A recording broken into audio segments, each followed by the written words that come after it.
দয়া করে আওয়ামী লীগের লিডার শেখ হাসিনা আর আমার হাদির আসামিদেরকে দয়া করে পুশিন করেন, কোথায় করবেন আমরা যে সাদরে ফুলের মালা নিয়ে দাঁড়ায় থাকবো। বিসমিল্লাহির রহমানির রহিম।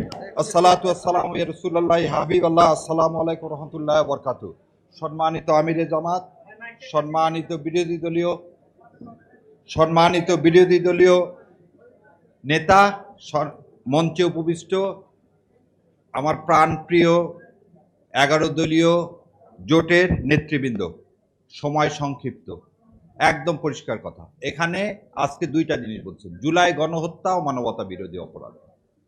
বাংলাদেশের ইতিহাস না, 47 থেকে এ পর্যন্ত যদি কোনো দল রাজনৈতিক সাংস্কৃতিকভাবে জঙ্গি হয়ে থাকে সেই দলের নাম বাংলাদেশ আওয়ামী লীগ।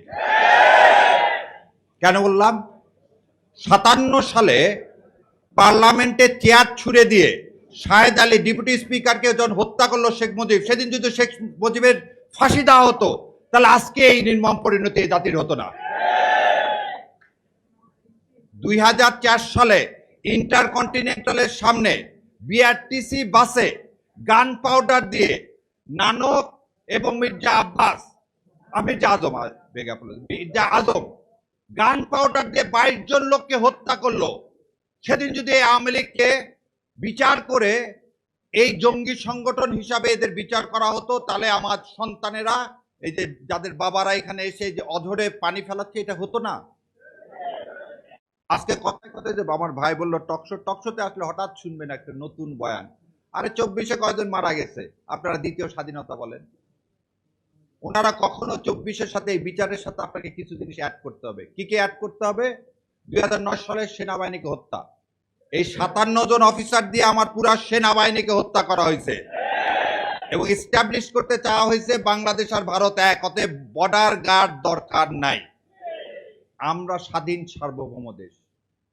ভারত পুশিন করে, ভারতের কাছে আবার অনুরোধ, নতুন ত্রিবেদী সাহেব আসছে, তার কাছে অনুরোধ, আইন টাইন কিছু লাগবে না, পুশিন তো করতেছেন রাত্রেবেলা। দয়া করে আওয়ামী লীগের লিডার শেখ হাসিনা আর আমার হাদির আসামিদেরকে দয়া করে পুশিন করেন, কোথায় করবেন আমরা যে সাদরে ফুলের মালা নিয়ে দাঁড়ায় থাকবো। শাওন যে কথাগুলো বলতেছে আমার মুখে এগুলো আনা যাবে না। লা হাওলা ওয়ালা কুওয়াতা ইল্লা বিল্লাহ।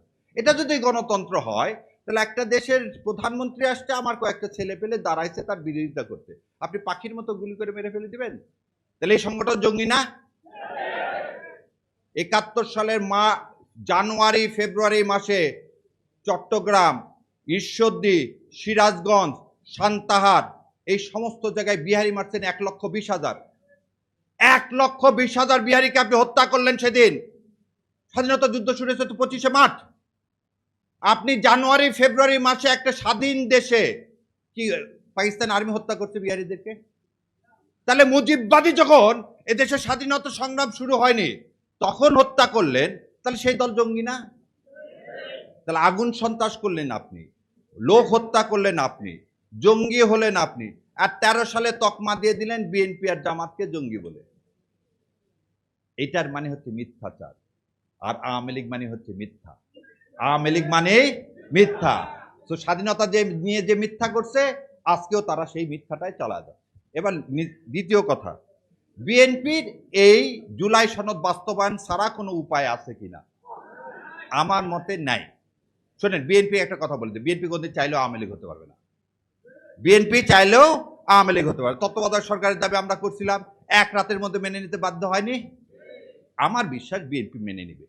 আমি আবার বলে দিচ্ছি, কারণ তার মেনে নেওয়া ছাড়া কোনো উপায় নাই। তার একটা উদাহরণ দিই, নোয়াখালীতে ছাত্রদলের ছেলেপেলে যখন মার খাচ্ছিল, শিবির যে এসে দাঁড়ালো আর মার খাওয়া বন্ধ হয়ে গেল। সো বিএনপি জানে, আওয়ামী লীগ কিন্তু সবসময় বলতেছে যে বিএনপিকে সরাতে 1 মিনিট, জামাত যতক্ষণ আছে ততক্ষণ সরাতে পারতেছি না। মাধ্যমে ধন্যবাদ আপনাদের সবাইকে। আসসালামু আলাইকুম রহমতুল্লাহ বরকাতুহু।